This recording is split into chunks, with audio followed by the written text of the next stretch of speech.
चुड़ैल और बच्चे। कुंदन अपनी पत्नी पारो और 2 बच्चों मुन्ना और रिया के साथ रहता है। चारों का परिवार अच्छा खासा खुशहाल चल रहा था, लेकिन एक दिन उसकी पत्नी पारो सीढ़ियों से फिसलकर गिर गई और अस्पताल पहुंचने से पहले ही उसने दम तोड़ दिया। कुंदन की जिंदगी तो जैसे वीरान हो गई। बच्चे भी बहुत दुखी रहने लगे। इसी तरह देखते देखते 1 साल बीत गया। एक दिन कुंदन का मित्र उनसे मिलने आया। अरे कुंदन, तुम इन बच्चों के लिए दूसरी शादी कर लो। कम से कम बच्चों की ठीक से परवरिश तो हो जाएगी। मित्र के बार बार समझाने पर कुंदन तैयार हो जाता है। नई माँ रूपा शुरू में बच्चों और कुंदन का बहुत ख्याल रखती है, पर 6-7 महीने बाद ही वो कुंदन के जाने के बाद आराम से सो जाती। और जब मुन्ना और रिया स्कूल से आते तो, ए रिया, जल्दी से पूरे घर की सफाई कर और बर्तन धो दे, तभी खाना मिलेगा। और मुन्ना, जाकर छत की धुलाई कर। वो बच्चों से ही घर का सारा काम करवाती है। उन्हें खाना भी ठीक से नहीं देती। खुद के लिए और कुंदन के लिए वो बढ़िया बढ़िया पकवान बनाती। जब रात को कुंदन काम से वापस आता तो, अरे, बच्चों ने खाना खा लिया? उनको तो मैंने कब का खिला पिलाकर सोने भेज दिया है। कितना ख्याल रखती है ये बच्चों का। एक दिन जब रूपा सो रही थी, मुन्ना देखता है कि रसोई की अलमारी में मिठाई रखी है, लेकिन वो वहां तक पहुंच नहीं पाता। तो वो अपनी बहन को बुलाकर लाता है। मैं घोड़ा बन जाता हूँ, तुम मेरे ऊपर चढ़कर वो मिठाई उतार दो। उन्होंने मिठाई उतारी और खा ली। अचानक मिठाई का डिब्बा रिया के हाथ से नीचे गिर जाता है और बिखर जाता है। आवाज सुनकर रूपा भागते हुए आती है।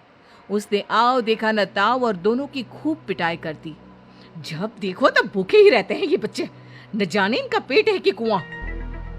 बच्चे खूब देर तक रोते रहते हैं, लेकिन फिर आपस में ही बातें और मजाक करके एक दूसरे का मन बहलाने लगते हैं। रिया, जब मैं बड़ा हो जाऊंगा ना, तो एक मिठाई की दुकान खोल लूंगा।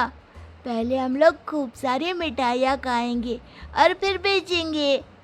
मुन्ना, मेरी तो शादी हो जाएगी, तुम अकेले ही सारी मिठाइयाँ खाओगे ना? अरे हाँ रे, तब तक तो मेरी भी शादी हो जाएगी। कुंदन जब घर आता है तब उसकी माँ बच्चों की खूब शिकायत करती है। अरे बच्चों, तुम्हारी माँ तुम्हारा कितना ध्यान रखती है। आखिर क्या कमी है तुम दोनों को? पिताजी, उनकी बात पूरी भी नहीं हो पाती कि हाँ हाँ कह दो कि मैं तुम्हें खाना नहीं देती, सारे दिन घर के काम करवाती हूँ, कह दो ना। मुन्ना चुपचाप खड़ा रहता है। अब तो हम दोनों को पिताजी से बात भी नहीं करने देती। नहीं माँ। मुन्ना और रिया बहुत दुखी होते हैं। रात को इन बच्चों ने नाक में दम कर दिया है, तुम इन्हें लेकर जाओ और कहीं जंगल में छोड़कर आओ। अरे ये क्या कर रही हो तुम? ये दोनों मेरे जिगर के टुकड़े हैं, इनके बिना मैं कैसे रहूंगा?